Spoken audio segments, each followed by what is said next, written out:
La Bible dit que Dieu et le ciel sont saints. Et saint veut tout simplement dire parfait. Il est capital de comprendre que Dieu ne peut rien laisser d'imparfait entrer au ciel. Sinon, ce ne serait plus le ciel. La Bible dit aussi que nous avons tous un corps et une âme. À notre mort, notre corps est enterré ou incinéré. Mais notre âme, le vrai nous, vit pour toujours, soit au ciel, soit en enfer. Malheureusement, nous avons un problème, car la Bible dit que si nous avons enfreint une seule des lois de Dieu, par exemple, si nous avons menti une fois, triché une fois, détesté une fois, juste une fois, comme nous l'avons tous fait, soyons honnêtes, alors notre âme devient imparfaite et nous ne pouvons pas entrer au ciel. Connais-tu quelqu'un qui n'a jamais enfreint une seule des lois de Dieu? La réponse est évidemment non. Alors, voilà notre problème. Nous avons tous enfreint les lois de Dieu, c'est pourquoi nous avons tous une âme imparfaite. Ainsi, si à notre mort, notre âme peut aller soit au ciel, soit en enfer, mais que pour aller au ciel, nous devons avoir un casier judiciaire vierge, et aucun d'entre nous n'en avons un, alors cela signifie que nous allons tout droit en enfer. Cela peut sembler dur, et tu te demandes peut-être comment un Dieu plein d'amour a pu créer un lieu tel que l'enfer, et comment peut-il en plus y envoyer des gens? Alors pensons-y dans ce sens. Pense à quelqu'un que tu aimes vraiment. Maintenant, imagine que cette personne ait été assassinée. L'assassin est arrêté et plaide coupable. Mais tu es horrifié lorsque le juge dit « C'est très mal ce que vous avez fait. Mais parce que je suis un juge plein d'amour, je vais vous faire relâcher. » Tu serais très fâché, n'est-ce pas? Pourquoi? Parce que tu sais que lorsque quelqu'un enfreint la loi, il doit être puni. Sinon, il n'y a pas de justice. Donc l'enfer n'est pas une question d'amour, mais de justice. Examinons 3 questions pour comprendre pourquoi il y a ce lieu qui s'appelle l'enfer. As-tu déjà menti une fois dans ta vie? La réponse est sûrement oui, même si ce n'est qu'un petit mensonge. Si tu as menti une seule fois, alors tu es coupable de mensonge. As-tu déjà pris quelque chose qui ne t'appartient pas? Par exemple, es-tu déjà arrivé en retard au travail ou es-tu déjà parti trop tôt en étant quand même payé? As-tu déjà utilisé le téléphone du patron ou la photocopieuse sans demander la permission ou ramené un stylo du bureau à la maison? Tout ceci, bien sûr, est du vol. La plupart des gens ont pris quelque chose qui ne leur appartient pas, ce qui les rend coupables de vol. Penses-tu que Dieu va laisser un groupe de voleurs menteurs comme nous aller au ciel? C'est peu probable, car s'il le faisait, il serait comme le juge injuste qui n'a pas condamné l'assassin de la personne que tu aimais. Il n'y a pas 36 solutions. Mais beaucoup diront, attends un peu, je suis quelqu'un de bien. Et il y a une grande différence entre le mensonge, le vol et le meurtre. Or, je n'ai jamais tué personne. Mais ce qui est intéressant, c'est la façon dont Jésus a redéfini le mot meurtre. Il a dit, si vous avez détesté quelqu'un dans votre cœur, vous l'avez tué dans votre cœur. Alors, voici la dernière question. As-tu déjà détesté quelqu'un? La vérité, c'est que la plupart des gens ont déjà ressenti de la colère ou de la haine vis-à-vis des autres. Ce qui, selon Dieu, nous rend coupables de meurtre. Voilà la mauvaise nouvelle. Afin qu'il y ait une justice, il faut qu'il y ait un endroit comme l'enfer. Mais voici la bonne nouvelle. Et c'est là que Jésus entre en jeu. Ce qui distingue Jésus du reste du monde, c'est qu'il est parfait. Contrairement à nous, il n'a enfreint aucune des lois de Dieu. C'est pourquoi il a un casier judiciaire vierge, une âme parfaite. Imagine la scène avant que Jésus ne vienne sur terre, il y a 2000 ans. Jésus a regardé dans l'avenir et t'a vu ici aujourd'hui. Il s'est tourné vers Dieu, son Père, et lui a demandé « Père, j'aime les gens de ce monde et je ne veux pas qu'ils aillent en enfer pour avoir enfreint tes lois. Existe-t-il un moyen pour qu'ils soient pardonnés ?» Dieu le Père a regardé son Fils et a dit « Jésus, il n'y a qu'un moyen. Tu devras aller sur terre, devenir un être humain et vivre une vie parfaite. Puis tu mourras d'une mort cruelle sur une croix pour prendre la punition que les gens du monde méritent pour avoir enfreint mes lois. Quand tu auras fait ceci, le jour où ils te demanderont d'échanger leur casier judiciaire avec ton casier judiciaire parfait, alors il leur sera possible d'être pardonnés. » Jésus a accepté volontairement, et il y a 2000 ans, il est venu pour donner sa vie pour nous, pour payer le prix de toutes les lois de Dieu que nous avons enfreintes. Or, il n'y a pas de plus grand amour que lorsque quelqu'un donne sa vie pour nous. Mais il y a encore autre chose que nous devons faire pour être pardonnés. Il y a 3 événements principaux dans la vie de chacun. La naissance et la mort, mais nous n'avons aucun contrôle là-dessus. Mais il y a aussi le 3e, le jour où nous demandons à Jésus de nous pardonner, quand nous lui demandons de nous donner son casier judiciaire vierge.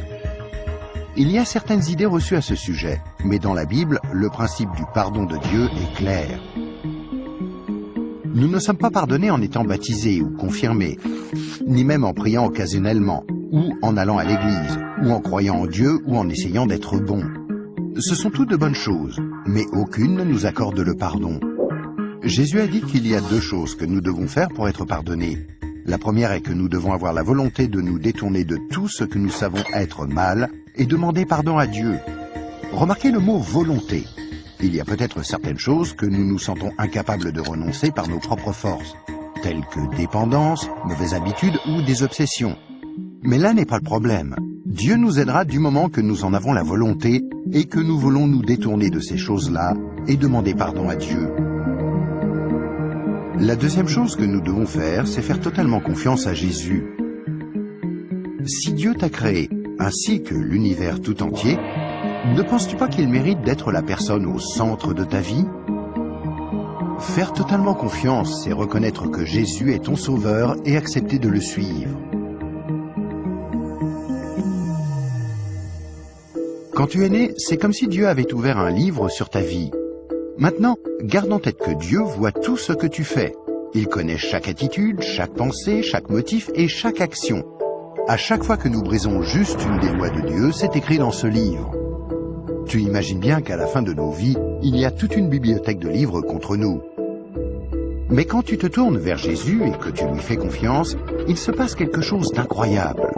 C'est comme si Jésus prenait ton livre et se tenait en haut d'une falaise et déchirait toutes les pages. Le casier judiciaire entier de tout ce que tu as fait de mal et les jeter dans la mer la plus profonde. Il promet de ne plus jamais se rappeler de toutes ces choses. Jésus prend ensuite une copie de son casier judiciaire vierge que tu lui as demandé de te donner et il la glisse entre les 2 couvertures du livre où ton nom est inscrit. Ce nouveau livre est gardé précieusement au ciel. Le miracle est que l'on ne touche plus à ton livre à partir du moment où tu demandes à Jésus de te pardonner et jusqu'à ta mort. Même si tu fais des erreurs et brises encore les lois de Dieu. Devenir un chrétien ne te rend pas parfait sur le coup, et tu ne peux pas non plus dire une prière rapide et ensuite retourner à ton ancienne manière de vivre. Rappelle-toi, Dieu t'a pardonné pour toujours quand tu lui as demandé le casier judiciaire vierge de Jésus. Tout ce qu'il demande, c'est que tu lui soumettes tout et le laisses te purifier jour après jour. Quand tu mourras, tu passeras en jugement devant Dieu. Il ordonnera à ses anges d'aller chercher ton livre. Il l'ouvrira et dira « Cette personne était parfaite ». Et tu répondras « Non, je ne l'étais pas. J'ai enfreint tes lois. Est-ce que je ne mérite pas d'aller en enfer ?»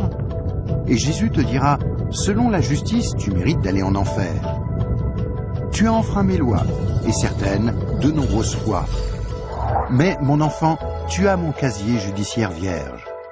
Celui que je t'ai donné quand tu t'es tourné vers moi et que tu m'as fait confiance, et je t'ai pardonné. Bienvenue au ciel. » C'est pourquoi Jésus est si merveilleux. Grâce à lui, il est possible que chacun, peu importe les erreurs commises, soit pardonné et entre un jour au ciel. Imagine que tu ne te sois jamais tourné vers Jésus. Pense à ce qui pourrait arriver. Quand tu mourras, tu iras devant Dieu lors du jugement et Dieu te dira « Je suis désolé, je ne peux pas te laisser entrer au ciel, je dois t'envoyer en enfer.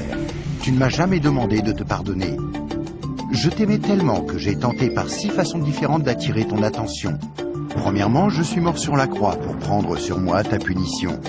Deuxièmement, quelqu'un t'a expliqué d'une manière simple que tu pouvais être pardonné. Troisièmement, il y avait des églises à travers le monde. Certaines étaient bonnes, d'autres moins bonnes. Tu aurais pu trouver les bonnes. Quatrièmement, je t'ai donné une conscience pour que tu distingues le bien du mal. Cinquièmement, j'ai créé un monde si beau. Comment as-tu pu ignorer ma présence? Et sixièmement, je suis ressuscité des morts, afin de prouver que je suis Dieu, et que tout ce que j'ai dit était vrai. Mais tu n'as encore rien fait. Je suis désolé, je ne peux pas te laisser entrer au ciel. Je dois t'envoyer en enfer. Et toi, si tu meurs ce soir, où iras-tu? Rappelle-toi, pour entrer au ciel, il faut un casier judiciaire vierge, que tu ne peux avoir sans avoir demandé à Jésus de te donner le sien.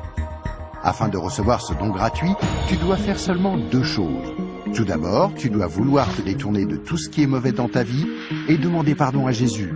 Et deuxièmement, tu dois faire totalement confiance à Jésus. À moins de faire ces 2 choses, il t'est impossible d'être pardonné, et à ta mort, il te sera impossible d'entrer au ciel. Ce qui est affreusement triste, parce que c'est la raison pour laquelle Jésus est mort pour toi.